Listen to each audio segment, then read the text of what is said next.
Nah ini FCCP nya bentar lagi mau panen tuh, FCCP nya bentar lagi mau panen posisinya. Jadi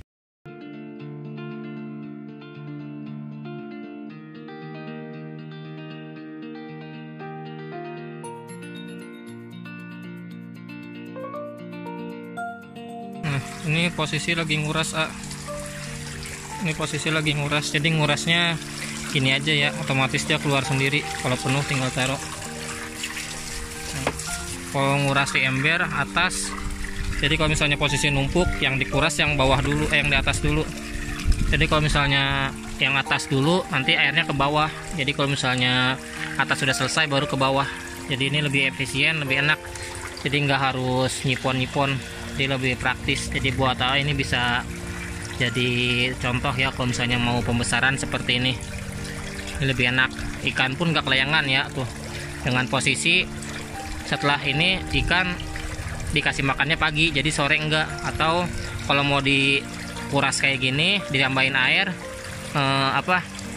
posisi ikan harus kosong ya, bisa dibilang tuh jangan langsung dikasih makan. Jadi dikasih jarak 5 jam minimal sebelum ikan disemprot kayak gini, jadi biar ikan nggak puyeng atau enggak kelayangan. Nah ini jadi kayak gini aja, rutinitas dikala sore hari ya. Jadi kalau pagi ngasih makan, sorenya tinggal disemprot biar airnya juga nggak terlalu kotor. Jadi otomatis air keluar, kotoran yang di dasar naik, kebuang secara otomatis. Nah seperti ini. Kalau ini lumut nah ini lumut-lumut kayak gini dari sinar matahari, jadi dia kebentuk sendiri alami, jadi tinggal dibuang aja seperti ini. Jadi lebih enak tuh, otomatis keluar. Jadi buat bisa jadi contoh atau enggak inspirasi kalau pembesaran seperti ini. Nah ini kebetulan FCCP nya mau panen, seminggu lagi mau dibotolin tuh. Ada 2 bak sama yang ini, botak-botak mau panen ini tuh, bentar lagi mau panen yang ini. Nah ini posisi udah selesai dikuras, sama kita cek yang mau panen minggu ini. Nah minggu ini mau panen FCCP dulu jadi FCCP nya udah selesai mutasi. Nah ini yang hitam-hitam nanti dia akan mutasi lagi, jadi bisa dibilang itu panenan kedua, karena yang hitam pasti dia akan mutasi lagi. Nah untuk FCCP sendiri enaknya 1A, kalau FCCP sampahannya dikit, yang penting kita kualitas ikannya dari genetik juga bagus. Nah seperti ini yang jadi FCCP nya banyak. Nah yang hitam pun nanti akan mutasi lagi, jadi bisa dibilang panen kedua kalinya. Nah yang ketiga kali baru itu nanti yang hitam akan dijual ke tukang ikan hias, bisa dibilang rijekannya. Nah yang bagus-bagusnya ini untuk dipilih buat indukan juga. Nah ini kita cek ya satu-satu ikannya yang mau panen, bisa dibilang itu dari bentuk ekor dulu, karena kan yang dominan orang cari itu startail. Nah startail, nah ini satu ikan baby ya, yang startail bentuknya ya nah ini yang dicari orang. Jadi indukannya waktu itu gue pakai startail. Nah settingannya pun sama, cuman bedanya FCCP di sini gue pakai itu lebih ke foam sama genetik ikan tuh. Startail ini baby masih umur 2 bulan, jadi belum nyampe 3 bulan, bahkan 2,5 pun pulang.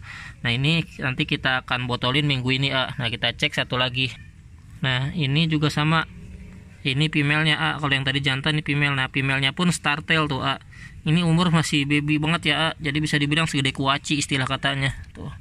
Ini startail semua rata-rata karena ini settingannya yang gue pakai untuk nyetak startail FCCP.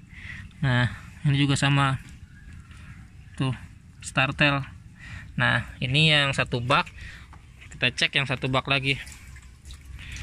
Nah ini juga sama ini mau dipanen minggu ini tuh. Ini baru selesai dikuras. Ini FCCP Land Vietnam. Nah ini yang hitam pun sama, nanti yang hitam dia akan mutasi lagi untuk sortiran kedua. Jadi yang pertama kali disortir itu yang udah jadi oranye sama merahnya. Nah ini umur masih 2 bulanan, jadi ini akan disortir untuk masuk ke botol. Nanti setelah botol kita akan masuk ke toples untuk pemilihan indukan. Nah ini seperti ini. Jadi buat kalau misalnya nyetak FCCP lebih enak kalau misalnya udah jadi. Kita bisa lihat bentuk ikan juga. Nah rata-rata yang dicari itu botak ya, usah dibilang itu redhead. Nah redhead seperti ini, redhead seperti ini. Kalau yang orange head seperti ini. Nah ini orange head. Nah ini juga orange head tuh. Nah ini palanya botak-botak. Kalau yang belum botak biasanya nanti akan mutasi lagi. Nah ini akan luntur yang sisik atasnya itu. Kita akan cek satu-satu ya yang di sini bentuk dan form ikannya kayak gimana. Nah ini untuk female-nya tuh, female juga startail tuh, female juga startail Nah ini masih baby sama umurnya karena di breednya bareng tuh, ini masih startail Nah ini genetiknya sama startail semua. Nah ini juga sama tuh, startail. Nah ini juga sama startail juga tuh. Rata-rata yang gue pakai startail tuh, masih baby jadi ini ntar minggu ini mau dipanen. Nah kalau yang mau panen bentar lagi juga sama, ini galaksi juga mau panen tuh, tapi ini enggak semua, jadi ini belum semua mutasi, jadi sebagian aja karena ini yang koi dia emang agak lama kalau mutasinya, jadi enggak bareng kayak FCCP, bedanya gitu doang. Jadi untuk AA semua, untuk pemula ngebreed, kalau mau nyetak galaksi sabar aja panennya. Yang penting jangan langsung dijual. Kalau misalnya best girl ini patokannya itu kalau di gua sendiri 3,5 bulan itu udah masuk reject. Kalau misalnya dia di bawah 3,5 bulan dia masih ada kemungkinan untuk mutasi ya. Sama celo pun sama, best girl atau celo patokannya itu 3,5 bulan. Jadi kalau misalnya udah di atas 3,5 bulan itu udah masuk reject. Kalau misalnya di bawah 3,5 bulan rata-rata yang best girl atau celo masih bisa mutasi untuk ke galaksi koi multicolor sendiri. Nah kalau yang ini yang udah pasti yang udah jadi galaksi. Nah ini kita cek sampel yang ada di sini ya, atau bisa dibilang raja lubuknya yang udah jadi cakepnya lah sebagian.